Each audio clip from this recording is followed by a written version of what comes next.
En me réveillant, mon mari avait soudainement retrouvé son apparence de 17 ans. Il refusait de croire qu'il était marié et rougissant déclara entre ses dents. Plutôt mourir que d'épouser une femme aussi vulgaire que toi. Mais avant qu'il en ait fini sa phrase, un homme qui lui ressemblait comme 2 gouttes d'eau entra le visage sombre. Je murmure d'une voix douce: chérie, prends-moi dans tes bras. En me réveillant le matin, J ai toujours à l'impression qu'il se passe des choses étranges à côté de mon oreiller. Hier soir, J ai été trop secoué et je n'avais pas encore fini de dormir, alors J ai grogné de mécontentement. Je me blottis instinctivement contre la personne à mes côtés, me collant à lui en me levant contre sa poitrine. Chérie, dors encore un peu. Contre toute attente, mon mari d'habitude si doux et attentionné se dégagea brusquement de mon étreinte et me repoussa avec force. Chérie, murmurai-je en ouvrant les yeux désorientés. Je réalisais alors que l'homme à mes côtés n'était pas Philippe. Non, c'est Philippe, une version miniature de Philippe comme sortie du même moule. Les rayons du soleil caressaient les mèches ébouriffées de ses cheveux, loin de sa froideur habituelle. Son visage juvénile et délicat était encore teinté d'une rougeur matinale. Ses sourcils légèrement froncés, une atmosphère pesante émanait de toute sa personne. Croisant mon regard, une lueur obscure traversa ses yeux froids. Sa voix rauque murmura: qui es-tu? Pourquoi es-tu habillé comme ça et dans mon lit?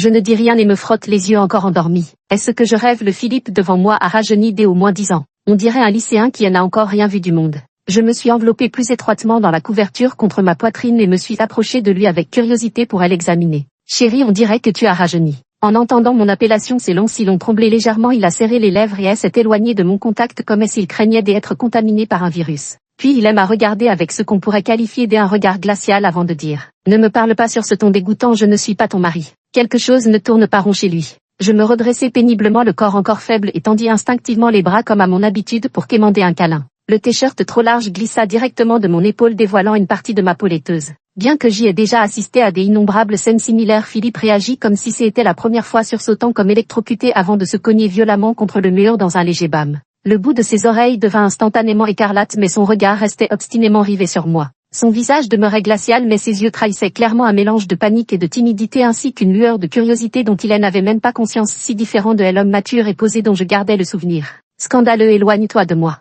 J'y étais un peu perdu, je me souvenais vaguement que c'était lui qui m'avait habillé de ses propres mains hier soir alors que je somnolais, murmurant qu'il voulait m'envelopper de son parfum. Tout allait bien à ce moment-là, alors pourquoi avait-il soudain changé aujourd'hui? Avant que je puisse parler, il eut un ricanement méprisant, son regard devenant progressivement plus froid. C'est le vieux qui t'a envoyé un. Alors me chasser de la maison ne te suffisait pas, il fallait aussi me ruiner la réputation. Il marqua une pause, une haine brûlante s'échappant de ses doigts tremblants, puis prononça avec une aversion mesurée: vous tous, vous me donnez vraiment la nausée. Philippe ne me parlait jamais ainsi. Il ne m'avait jamais regardé avec des yeux aussi froids. Il ressemblait bel et bien à Philippe, mais la cruauté et le désespoir qui émanaient de ses os me firent clairement comprendre une chose: ce n'était absolument pas l'homme que j'y avais passé 5 années à sauver au péril de ma vie. Toute envie de dormir me quitta soudainement.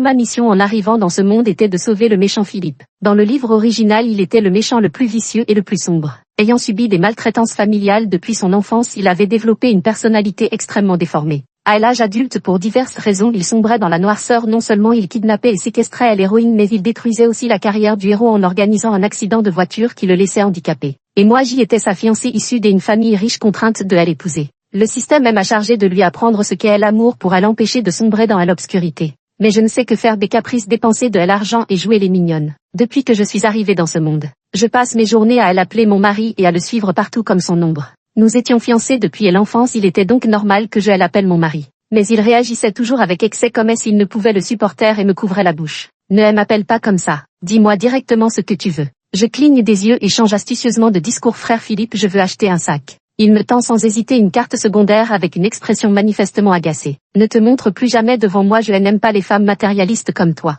Je promets bien sagement, pour aussitôt franchir le seuil de sa demeure. Non seulement j'y ai emménagé chez lui avec mes bagages, mais j'y ai aussi utilisé sa carte pour faire des achats frénétiques, me parant chaque jour comme un petit gâteau pour envahir son monde en noir et blanc. Il était sombre et renfermé, moi vive et enjouée. Dès qu'il me résistait, je pleurais. Le système commenta avec une froide ironie: les méchants sont de nature insensible, même quand leur propre mère meurt, il reste d'une froideur mortelle, ce ne sont que des monstres sans émotion. Tu ne crois tout de même pas que quelques larmes de crocodile vont l'attendrir? Ah bon? Et alors, quand il était ivre, qu'est-ce qui l'a poussé à se coller derrière moi sans raison? Et quand je dormais, qu'est-ce qui l'a poussé à me voler plusieurs baisers? Je ne dis rien, je me contente de pleurer sans cesse. Les larmes coulaient de ses grands yeux humides sans un bruit, les lèvres pincées le regardant avec une expression pleine de chagrin. 1 seconde, 2 secondes, il soupira résigné, prit un mouchoir pour essuyer mes larmes et murmura d'une voix apaisante: pourquoi tu pleures encore? Capricieuse, tu adorais ce sac nouvellement arrivé à Ginza avant-hier, demande à l'oncle James de t'emmener l'acheter, et ces xuménians que tu réclamais hier, je t'en ai acheté, ils sont dans le frigo, tu pourras les manger plus tard, je demanderai à tante Marie de les décongeler pour toi. Arrête de pleurer des accords si tes yeux te font mal après tu vas encore m'en vouloir. Le système en resta bouche bée. N'était-il pas censé être un méchant sombre et torturé? Comment as-tu réussi à en faire un petit ami paternaliste? Qui sait, c'est peut-être le destin des femmes qui savent se montrer câlines. 2 ans s'étaient écoulés. Non seulement je n'avais pas été chassé de la famille Philippe, mais j'y avais même épousé Philippe, devenant la raison pour laquelle il continuait à vivre dans ce monde. Le système a annoncé que sa valeur de noirceur avait été remise à 0 et qu'il ne perturberait plus la vie normale des protagonistes masculins et féminins, puis il n'est plus jamais réapparu. Aujourd'hui je suis obligé d'appeler à nouveau le système. Système, qu'est-ce qui se passe? Il est arrivé en retard, réagissant avec une certaine lenteur. Désolé hôte, le méchant du point temporel précédent a rencontré quelques problèmes, ce qui a provoqué sa corruption prématurée. Si on le laisse faire, le monde entier s'effondrera, alors j'ai dû le transférer temporairement à ce point dans le temps. Ce que tu vois maintenant, c'est Philippe à 17 ans, son niveau de corruption a déjà atteint 99. Si possible, je t'en prie, sauve-le une fois de plus. 3. Je suis arrivé dans ce monde il y a 5 ans. À cette époque, Philippe était déjà devenu le tyran Philippe Song qui terrifiait les habitants de la capitale. Le petit Philippe devant moi avait déjà un début d'aura de méchant, mais était manifestement bien plus naïf. Il ne croyait pas un mot de ce que je disais, allant jusqu'à ricaner avec mépris. Se marier, toi et moi. Son regard fit le tour de ma personne, son expression passant de gêné à extrêmement mal à l'aise. Toujours incapable de regarder les zones stratégiques, il s'efforça pourtant de garder son air hautain en lançant avec mépris. Plutôt mourir que d'épouser une femme aussi frivole que toi. Il n'avait pas fini sa phrase que la porte s'ouvrit violemment comme enfoncée. Un homme qui lui ressemble comme 2 gouttes d'eau franchit le seuil, une atmosphère sinistre envahissant instantanément la pièce. C'était le vrai Philippe. Le système, merde, j'y avais oublié que ton mari était toujours là. À la fois surprise et ravie, j'y ai pris ma voix douce et sucrée habituelle pour m'exclamer chérie. Philippe, âgé de 17 ans, a vu le bout de ses oreilles rougir brusquement, murmurant avec impatience et embarras. J'y ai dit que je n'étais pas ton mari. C'est à moi qu'elle s'adressait. Philippe, le visage sombre, me souleva dans ses bras, sa voix rauque enveloppée d'une autorité indéniable et d'une colère à peine contenue. Qui t'ai appelé? Tu te fais des idées. Dans l'ombre, son regard croisa celui du jeune Philippe comme si des étincelles invisibles jaillissaient entre eux. Je m'empressai d'enrouler mes jambes autour de sa taille, pressant mon visage contre son cou tout en l'enserrant de mes bras, tout en percevant le choc brûlant de leurs regards rivaux. L'odeur de poudre flottant dans l'air rendait chaque respiration tendue et oppressante. Mon chéri, va t'habiller dans la pièce à côté des abords. Philippe me tapota doucement les fesses, déposa un baiser tendre sur mon front avant que son regard ne s'assombrisse en se posant sur le petit Philippe. Nous devons parler en privé. 4. Je ne sais pas ce que Philippe lui a dit. En sortant, l'adolescent arborait une mine renfrognée, mais la scène étrange qui s'offrait à ses yeux le força à admettre qu'il avait bel et bien voyagé 10 ans dans le futur. Après tout, il n'existe pas une seconde personne dans ce monde qui lui ressemble trait pour trait. Et moi, cette femme frivole, je suis bel et bien son épouse. Je contemplais ces 2 maris, l'un grand et l'autre petit. Je donnai discrètement un petit coup du coude au plus grand. Puis elle murmura, croyant parler très bas, mon chéri, il est si petit, encore un bébé. Mais j'y avais sous-estimé la sensibilité d'un adolescent en pleine puberté. Déjà de mauvaise humeur, il explosa au quart de tour, son visage devenant terriblement sombre, affichant clairement: je suis furieux et tu dois t'excuser. Sa mauvaise humeur persista jusqu'à midi. Pendant le repas, il fronça les sourcils avec agacement et jeta violemment ses baguettes sur la table. Ça suffit, non, vous ne pouvez même pas manger tranquillement. C'est dégoûtant, non. Philippe était en train de retirer les arêtes de mon poisson. Depuis qu'une petite arête s'était coincée dans ma gorge la dernière fois que j'y avais mangé du poisson, il ne me laissait plus jamais en manger seul. En voyant cela, elle lui lança un regard indifférent et glacial. Si ça ne te plaît pas, tu peux dégager. Alors il dégagua vraiment. En partant, son visage était plus noir que le fond d'une poêle et il claqua la porte avec rage. Dès qu'il fut parti, je poussai un soupir de soulagement. Mon chéri, tu étais vraiment de mauvaise humeur à 17 ans. Philippe déposa dans mon bol un morceau de poisson méticuleusement désarrêté. Ne le considère pas comme moi. Je voulus en dire plus, mais il me fit taire de sa propre bouche. Il s'arrêta enfin après un long moment. Son regard sombre, il frotta vigoureusement mes lèvres. Mon bébé, ne devrais-tu pas m'expliquer un peu? J'y étais au bord des larmes. Comment pouvais-je expliquer cela? C'est la faute du système. Philippe était au courant pour le système. Je n'avais jamais envisagé de lui cacher quoi que ce soit après notre mariage, je lui ai tout avoué. En voyant mon expression, il a deviné à peu près ce qui se passait. Il marqua une pause. C'est le système. Je hochai vivement la tête et me blottis contre lui pour me plaindre en jacassant comme une pie. En entendant le mot rédemption, ses sourcils se froncèrent légèrement. Je trouverai une solution pour cette affaire. Ne prête pas attention aux propos du système. Quand il s'agissait des autres, Philippe avait toujours l'air indifférent. Y compris envers lui-même. J'y hésitais, mais après tout, c'est toi qui... Non, mon bébé. Je ne peux pas te laisser faire quelque chose de risqué et je sais très bien que seule la souffrance peut rendre quelqu'un plus fort. Comment pourra-t-il se venger plus tard? Et s'il ne traverse pas ces épreuves, il n'est pas si fragile que ça.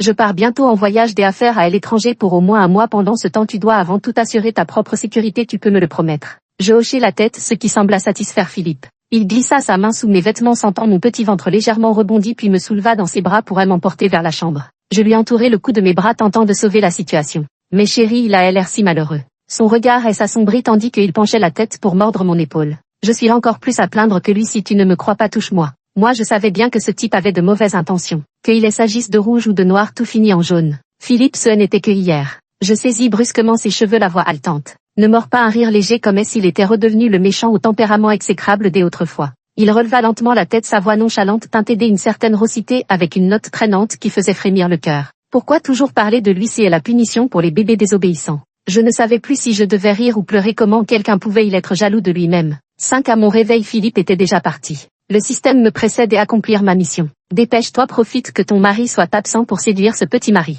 Qu'est-ce que c'est que cette histoire de petit mari et de grand mari? Ces paroles m'ont donné un étrange sentiment de culpabilité, comme si j'y avais une liaison. J'y avais peur que quelqu'un d'autre ne découvre la vérité. Avant de partir, Philippe avait accordé de longues vacances à tout le personnel de la maison. J'y ai de nouveau réservé un mois de livraison à domicile chez Rui. Un loup pourrait m'assurer de ne pas mourir de faim. J'y ai appelé le petit Philippe à descendre pour manger. Il a attendu longtemps pour finalement se retrouver face à une table de plats raffinés livrés et son visage s'est instantanément figé. On mange ça. Bien sûr, dis-je en le regardant avec innocence, haussant les épaules. Je ne sais pas cuisiner. Depuis que je suis mariée à Philippe, je n'ai même pas mis les pieds dans la cuisine. La seule fois où j'y ai voulu essayer de faire des tartes aux œufs en suivant une recette sur internet, j'y ai à peine commencé que j'y ai fait exploser la friteuse sans huile. Depuis ce jour, il m'est strictement interdit de m'approcher de la cuisine. Tu ne sais même pas cuisiner. Le petit Philippe en était presque incrédule, incapable de comprendre qu'un adulte ne maîtrise pas les compétences de survie les plus basiques, mais mon expression naturelle lui rappela soudain quelque chose et son visage se ferma instantanément. Il était évident que celui qui m'avait gâté au point de ne jamais toucher aux tâches ménagères, c'était lui-même. Et ce n'était que le début de sa descente aux enfers. Tout dans la maison était en double ou assorti, les murs étaient couverts de photos de moi et Philippe ensemble. Il contemplait la brosse à dents sur le lavabo, incapable de croire que son propre goût aurait pu choisir des articles de toilette d'un bleu naïf. En le voyant comme absent et la meilleure, je n'ai pas eu le cœur de lui avouer. Le bleu naïf était le mien, le rose bébé était le sien. Il murmure, c'est impossible, comment pourrais-je épouser une femme comme elle? Je ne peux m'empêcher de trouver cela amusant. Et s'il savait qu'à l'origine c'est lui qui m'a supplié à genoux de l'épouser, il en serait sûrement encore plus bouleversé. Mais je ne lui ai pas dit ça. Le Philippe de 17 ans semblait un peu moins posé que celui que j'y avais rencontré la première fois, mais bien plus irritable. 6 après le repas, je me préparais à l'emmener chez le coiffeur. J'y avais remarqué la veille que ses vêtements ne lui allaient pas vraiment, comme s'ils étaient une taille trop petite pour lui. Ses mèches trop longues sur le front lui cachaient les yeux, lui donnant une sorte d'air mélancolique et renfermé. Inutile de demander, c'était certainement un coup des salauds de la famille Philippe. Depuis la mort de sa mère, le père de Philippe n'avait que du dégoût pour son fils. Et ceux qui les entouraient en profitaient pour suivre le courant, voulant l'écraser impitoyablement dans la boue. Il l'humiliait, le torturait, le rabaissait.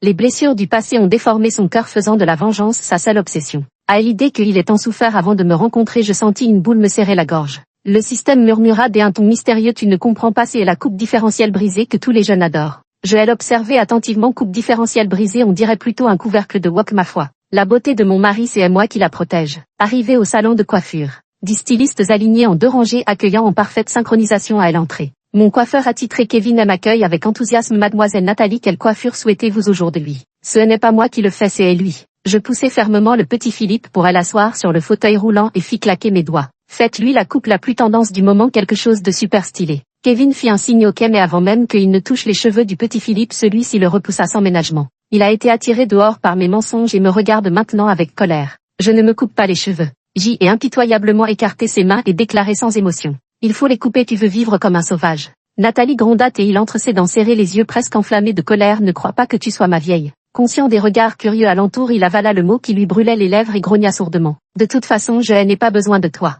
Pourquoi les ados en crise d'identité sont-ils si difficiles à gérer? La colère me submergea et je lui assénai une gifle molle, le son clair et retentissant résonnant dans cet espace ni trop grand ni trop petit. Il resta figé à 17 ans, c'était l'âge où elle en tient le plus à sa dignité. Il ne semblait pas s'attendre à ce que je le frappe. Il allait exploser de rage, mais l'instant d'après, je soulève maladroitement et tendrement sa frange trop longue et souffle doucement sur sa joue gauche légèrement rougie. En levant les yeux, je murmure comme pour apaiser un enfant. Mais tes yeux sont si beaux, ils brillent comme des étoiles dans le ciel, si tu les caches on ne peut plus les voir, je veux continuer à les admirer. Une gifle suivie d'un bonbon, c'était ma technique habituelle pour séduire Philippe. Je pense que cela s'applique également à lui à 17 ans. Le système lève silencieusement le pouce, tu le dresses comme un chien. Moi ne t'emballe pas, j'y ai mon propre rythme. Effectivement, la colère du petit Philippe s'est éteinte avant même d'avoir pu exploser, souffler légèrement par moi. Tout le monde gardait les yeux baissés, feignant à l'indifférence. Je le regardais, son beau visage passant du rouge au noir puis du noir au rouge pour finalement s'asseoir lourdement avec des marques de gifles sur le visage, murmurant à voix basse. Bon, fais comme tu veux. Je caressais sa tête en guise de récompense.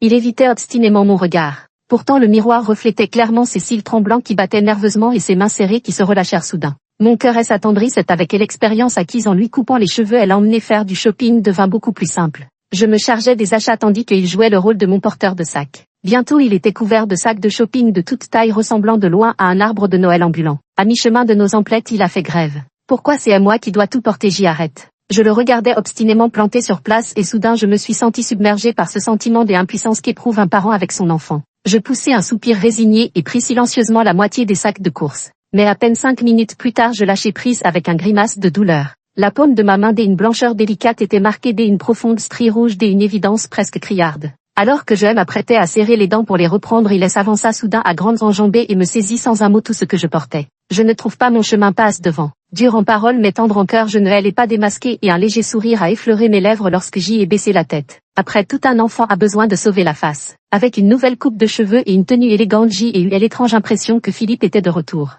La vendeuse savait très bien lire les expressions et voyant que j'y avais l'air d'apprécier, elle se mit à complimenter. Vous avez vraiment bon goût, c'est notre nouveau modèle en édition limitée, il va très bien à votre petit ami. Je secouai la tête pour la corriger, ce n'est pas mon petit ami. À peine ces mots prononcés, le visage du petit Philippe s'assombrit instantanément. Le jeune homme ne savait pas dissimuler ses pensées, son visage se ferma immédiatement, sa mâchoire se tendit à angle droit et une atmosphère pesante émanait de toute sa personne. Il bouillonnait intérieurement de colère lorsqu'il m'entendit ajouter. C'est de la famille. En un instant les coins de sa bouche affaissée se relevèrent furtivement. L'annonce du système retentit au même moment, valeur des obscurcissements de l'antagoniste 80. Bravo hôte, tu as vraiment un don pour dresser les chiens. Je vais prendre ça comme un compliment. En sortant du centre commercial, le crépuscule avait déjà teinté le ciel de noir. Les réverbères s'allumaient un à un le long de la rue, il tenait toujours les sacs de shopping portant même plus de paquets que à elle allait. Peut-être était-ce trop lourd, il secoua inconsciemment son poignet mais ne se plaignit plus un seul mot. Le chauffeur nous attendait déjà. J'y allais me pencher pour entrer dans la voiture quand une ombre soudaine m'envahit le visage. Avant même que je ne réalise, une chaleur se posa sur mon front, c'était sa paume glissée entre le cadre de la portière et mon front. Attention, une haleine tiède effleure mon oreille, je lève brusquement la tête et plonge dans le regard profond qu'il pose sur moi. Il avait simplement peur que je me cogne contre la portière. Il détourne maladroitement son regard et après m'avoir protégé gronde d'un ton bourru. T'es vraiment stupide, tu ne sais même pas regarder où tu marches. Je me suis soudain souvenu que Philippe avait fait de même il y a quelques années, me protégeant de son corps dans la foule compacte, craignant que je ne sois bousculé, que je ne me cogne la tête. L'intérieur de la voiture était douillet en regardant son profil qui feignait la sévérité et cette montagne de sacs de course à ses pieds, je n'ai pu m'empêcher de sourire. C'est un enfant à la fois difficile et au cœur tendre. Vite après notre retour, nous avons passé quelques jours paisibles, le petit Philippe et moi. Il continuait à faire la tête tous les jours comme si quelqu'un lui devait 8 millions. Je m'y étais peu à peu habitué. Qu'il fasse la tête s'il veut, dès qu'il sera parti je tabasserai Philippe comme il faut, le petit fait des bêtises, le grand paix qu'il essaie encore de jouer les importants. Jusqu'à ce qu'une nuit le système me réveille soudainement. Sa voix était pressée, la valeur de noirceur du méchant a augmenté, son état émotionnel est très instable, il présente de graves tendances autodestructrices, dépêche-toi d'aller voir. Je sursautai et me levai précipitamment, réalisant alors seulement que dehors un vent violent se mêlait à une pluie torrentielle. Je me souvins soudain que Philippe, ayant été maltraité et battu par son père dans son enfance, se réveillait toujours en sursaut à cause de cauchemars les jours des orages. Plus tard il avait pris l'habitude de dormir en me serrant dans ses bras et avait peu à peu cessé d'avoir peur. La porte de la petite Philippe n'était pas complètement fermée. À l'intérieur on distinguait une grosse bosse sur le grand lit comme enveloppée dans une épaisse couverture dont les contours semblaient se recroqueviller. J'y ai avancé à pas feutrés craignant de déranger son occupant et j'y ai appelé doucement Philippe. Pas de réponse, pourtant je devinais que la personne à l'intérieur devait endurer une souffrance indicible. Je m'approcher et tapoter doucement la coquille bien fermée en murmurant d'une voix aussi tendre que possible. Philippe ouvre la couverture. Me remémorant ces nuits où il était hanté par des cauchemars, mon cœur fondit de compassion et j'y insistai avec une douceur persuasive. Philippe, c'est à moi et n'aie pas peur. Il s'écoula un temps si long que je commençai à douter que ma voix lui fût parvenue avant que l'amas de couverture ne frémit légèrement, laissant émerger une tête ébouriffée. Je levai les yeux pour croiser un regard rougeoyant. Ses muscles étaient tendus, ses lèvres légèrement blêmies tandis que ses yeux noirs comme l'encre me fixaient avec intensité. Qu'est-ce que tu viens faire ici? Consciente que l'enfant tenait à sa fierté, je feignis la peur, agrippant son PAN de vêtements d'un air pitoyable. Il y a de l'orage, j'y ai un peu peur, je peux rester avec toi. Il me regarda en silence attendant que je finisse de parler avant de laisser échapper un long soupir trouble. Tu n'as pas besoin de faire ça. Sa voix était légèrement rauque comme enveloppée d'une brume dans la nuit, empreinte d'une froideur réprimée. Je ne suis pas lui, ne me traite pas comme tu le traites. Je n'ai pas besoin de ta pitié mal placée. Malheureusement un éclair a soudainement déchiré le ciel devant la fenêtre. Le bruit violent a explosé comme à nos oreilles, faisant sursauter le petit Philippe haletant, il a rapidement enfoui son visage contre ma poitrine. Je soupirai en resserrant mes bras autour de lui. Ma paume caressait doucement son dos par petits mouvements répétés jusqu'à ce qu'il cesse de trembler. Ce n'était encore qu'un enfant. Dans mes souvenirs, Philippe avait toujours été à l'incarnation même de la maturité et de la stabilité. Il est même me chérit et avec lui je peux toujours me réfugier dans l'étreinte solide et puissante de ses bras. Mais Philippe à 17 ans est différent. Couvert de cicatrices, il survit difficilement sous les tourments de la famille Philippe, ce qui a forgé son caractère obstiné et solitaire. Le système dit qu'il est un mauvais grain de naissance mais je sais qu'il ne l'est pas. Personne ne n'est méchant.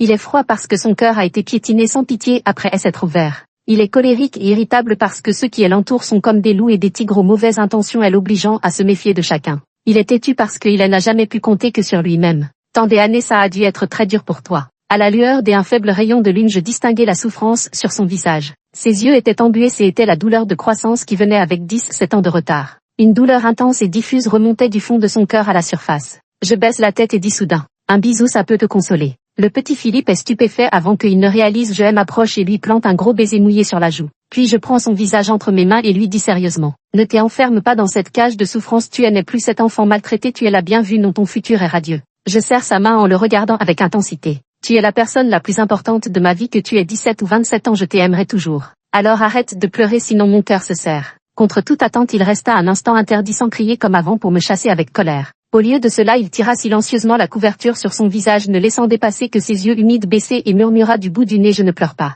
Le système émit un digne valeur des assombrissements de l'antagoniste 50. Quelques secondes plus tard il me demanda à nouveau à voix basse. Tu m'aimes vraiment? Oui depuis toujours. Pour toujours alors jure-le. Dans la nuit noire nous avons scellé notre promesse en entrelaçant nos petits doigts. Je t'aimerai pour toujours même la mort ne pourra nous séparer. Une quinzaine de jours s'était écoulée en un clin d'œil. Philippe a appelé pour dire qu'il allait bientôt revenir. J'y étais rempli d'excitation au point de souhaiter le voir dès la seconde suivante. À ce moment un message surgit soudainement. C'était une invitation au mariage de l'héroïne. Elle allait se marier surpris j'y ouvris l'invitation électronique et découvris avec encore plus de stupéfaction que le marié n'était pas le héros. Que se passait il ne s'était-il pas aimé passionnément elle fuyait ils poursuivaient leurs sentiments mêlant amour et haine. Je pensais que ça durerait toute une vie. Le héros a poursuivi sa bien-aimée tant de fois et pourtant sans succès. Je n'ai pas caché à petit Philippe la nouvelle du mariage de l'héroïne. Elle était la seule chaleur dans l'enfance de petit Philippe. Elle habitait à côté de chez Philippe chaque fois que le père de Philippe le maltraitait elle traversait discrètement le petit jardin qui séparait leur maison pour apporter à manger au petit Philippe confiné dans sa chambre. Dans l'histoire originale la déchéance ultérieure de Philippe était aussi en partie due à elle. Je pense que le Philippe d'autrefois avait dû éprouver des sentiments pour elle. Après avoir entendu mes paroles,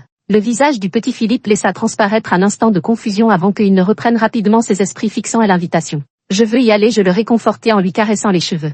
Beaucoup de gens à Pékin connaissaient Philippe alors je lui avais organisé un déguisement pour qu'il ressemble à une autre personne. Comme je m'y attendais c'était un mariage d'une splendeur exceptionnelle. Les rideaux de perles suspendus à la voûte de la salle de banquet se mêlaient harmonieusement aux cascades de mousseline blanche sinueuse. Les pivoines et les mugrets fleurs préférées de l'héroïne étaient disposées en une tour florale désordonnée exhalant un doux parfum enivrant. Vint bientôt le moment d'échanger les alliances. Sous les bénédictions enthousiastes du maître de cérémonie l'héroïne et son époux s'embrassèrent passionnément leurs regards débordant des amours l'un pour l'autre. Je suis un peu mélancolique elle avait autrefois donné tout son cœur au héros. Mais elle a fini par épouser quelqu'un d'autre. Il s'avère qu'à la fin de l'histoire même les deux personnes les plus compatibles ne peuvent pas nécessairement vieillir ensemble. Même le héros et l'héroïne ne font pas exception. Le petit Philippe à mes côtés regardait avec fascination. Ses yeux reflétaient une concentration que je ne lui avais jamais vue. Et une lueur des aspirations peut-être. Voir cette scène m'a inexplicablement mis mal à l'aise. Je m'apprêtais à l'appeler mais ma bouche resta muette incapable de prononcer un seul mot. Que pouvais-je dire à 17 ans il ne m'avait pas encore rencontré dans le cours originel de son existence seule l'héroïne qui elle avait aidé captiver son regard.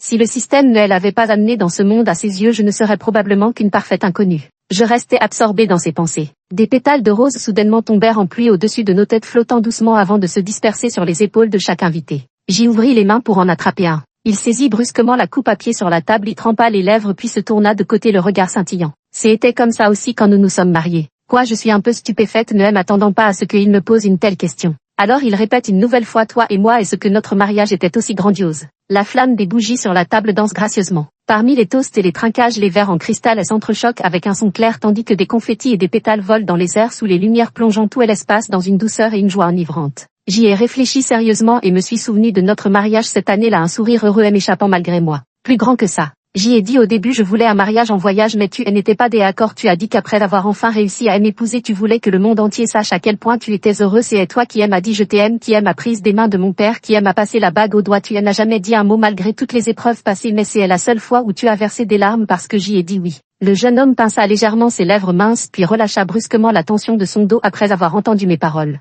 Ses yeux scintillaient d'une lueur étrange sous la lumière et dans ses pupilles se reflétait mon image. Il hocha la tête et sourit tant mieux donc quelqu'un m'a aimé dans le futur dans ce cas je suis rassuré. Je n'ai pas eu le temps de lui demander ce qu'il voulait dire. Au feu au feu. À elle fuyez vita. Un cri de terreur déchira soudain l'atmosphère joyeuse et animée de la salle de banquet. Avant que quiconque ne comprenne ce qui se passait, la porte de l'antichambre s'ouvrit brusquement, poussée par un membre du personnel affolé. En un instant, une épaisse fumée accompagnée de flammes déferla dans la pièce. Au feu tout le monde, vite, dépêchez-vous de sortir par les issues de secours. Le petit Philippe réagit immédiatement, trempant rapidement une serviette laissée sur la table à manger pour couvrir mon nez et ma bouche, puis me prenant par la main pour courir vers la sortie. Mon cœur battait la chamade, un pressentiment sinistre me poussant à me retourner pour jeter un dernier regard. En un seul coup d'œil, j'y aperçus l'héroïne vêtue d'une robe de mariée immaculée, les yeux exorbités par la fureur. Ses ongles s'enfonçaient presque dans le carrelage, son corps se tendait désespérément vers elle avant, tandis qu'un sanglot déchirant s'échappait de sa gorge. Son mari gisait inconscient à terre. Et derrière elle se tenait le héros absent depuis si longtemps.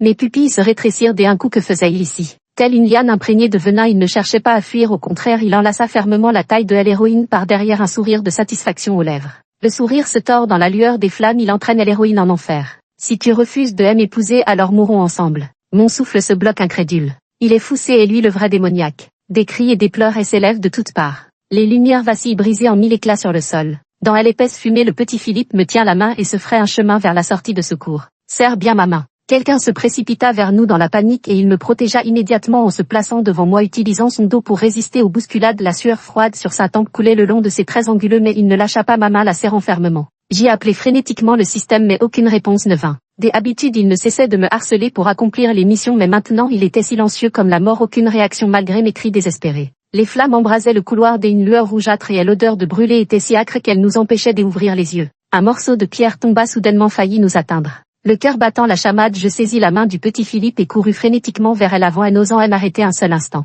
Mais sans raison apparente, il s'immobilisa soudain, ses membres raidis comme sous l'emprise d'une force invisible. Le chemin devant nous était obstrué par une foule compacte. Il se retourna et me regarda intensément, la voix rauque. « N'aie pas peur », une vague de panique m'envahit. « Philippe, qu'est-ce que tu comptes faire ?» Il ne répondit pas, me posant simplement une autre question. « Tu viendras forcément me retrouver, n'est-ce pas ?» À quoi bon dire ça maintenant? Ma voix tremblait presque de larmes tandis que je serrais sa main avec force. « Bien sûr que si, peu importe où tu es, je te retrouverai. Parce que c'est pour toi que je suis venu dans ce monde. » À peine ces mots prononcés, son regard devint soudainement perçant, il me plaqua au sol et m'enveloppant protectivement dans ses bras. Une chaleur empreinte de jeunesse m'enveloppa fermement, mon visage collé contre sa poitrine. J'y entendis sa respiration haletante et le battement effréné de son cœur. La seconde après le lustre, non loin de nous, elle s'écrasa soudainement, entraînant dans sa chute des morceaux de plâtre du plafond qui s'écrasèrent lourdement au sol. La dernière image avant que je ne perde connaissance fut celle du jeune homme déposant un baiser pieux sur ma joue. Il murmura: je t'ai attendri. Une notification sonore annonçant la fin de la mission résonna à mes oreilles. 12 Lorsque je rouvris les yeux, c'était déjà à l'aube. Un goût de fer envahit ma gorge et l'odeur âcre de l'eau de javel me brûlant les narines.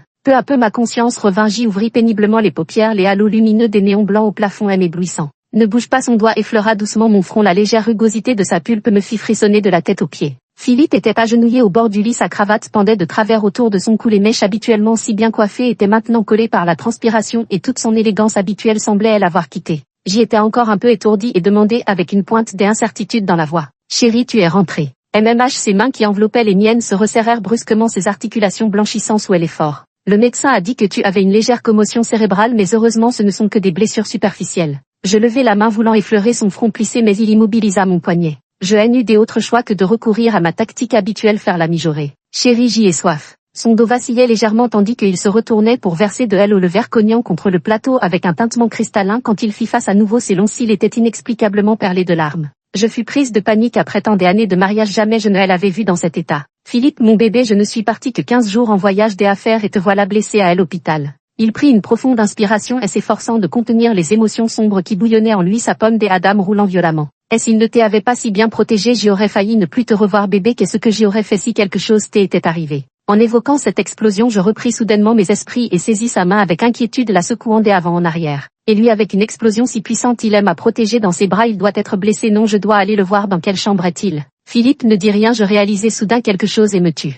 Avant de sombrer dans l'inconscience, j'y entendis distinctement la voix mécanique du système. La réponse était sur le bout de ma langue, je posai quand même la question, nourrissant un faible espoir. Et lui, Philippe me regarda intensément. Une voix légèrement froide empreinte d'une nuance apaisante, il leva la main pour essuyer mes larmes. Ne pleure pas, il est simplement retourné là où il devait être. Nous nous reverrons. 13 Je revis à l'héroïne 3 mois plus tard. Elle a perdu tous ses souvenirs dans cet incendie. À son réveil, elle a miraculeusement reconnu son mari défiguré d'un seul regard. Personne ne sait comment ils ont survécu à cet incendie. Après avoir échappé à un grand danger, le bonheur doit suivre. Sur les réseaux sociaux, j'y ai vu leurs photos de mariage au pied des montagnes enneigées. Je jure devant les dieux que le ciel en soit témoin. Désormais unis comme mari et femme jusqu'à la mort nous sépare. Ce mariage inachevé s'est finalement accompli sous le regard de l'univers tout entier. 14. Cet incendie n'a emporté qu'une seule personne. L'incendiaire Nicolas, le héros de ce vieux roman à l'eau de rose. Le système disait toujours que le héros aurait droit à un bûcher en poursuivant sa bien-aimée, mais je ne pensais pas que ce serait un vrai bûcher. Du genre bien cramé sans possibilité de retour. À vrai dire, il n'était pas vraiment un homme bon mais pas vraiment mauvais non plus. L'enquête a révélé qu'avant l'incendie, il avait ouvert toutes les issues de secours de l'hôtel et placé des extincteurs en quantité suffisante à des endroits bien visibles, ainsi avant même l'arrivée des pompiers. L'incendie avait déjà été maîtrisé par les efforts conjoints de tous. Plutôt qu'un incendie criminel, j'y ai davantage l'impression qu'il avait méticuleusement planifié sa propre mort. Une mort spectaculaire en échange d'un souvenir indélébile pour toute une vie. Malheureusement, il ne saura jamais que l'héroïne a perdu la mémoire. Son existence sera peu à peu oubliée dans les recoins du temps. 15. Un après-midi ordinaire. J'y ai découvert par hasard une bague ancienne sous l'oreiller de la chambre des amis. En apercevant la bague, Philippe haussa légèrement les sourcils, une lueur de surprise dans le regard. C'est un souvenir de ma mère. De son vivant, elle disait que c'était pour ma future épouse. Je croyais l'avoir perdu, mais le voilà ici. Nos regards se croisèrent et nous comprîmes aussitôt. C'était lui qui l'avait laissé là. Je ne sais pourquoi je sentis les larmes me monter aux yeux. Alors elle grimpa en silence dans les bras de Philippe, lui entourant étroitement le coude et une voix pleine de larmes. Dis-moi, et est-ce qu'il se faisait encore maltraiter après son retour? En voyant à quel point notre vie actuelle est heureuse, il souffrira sûrement beaucoup une fois rentré.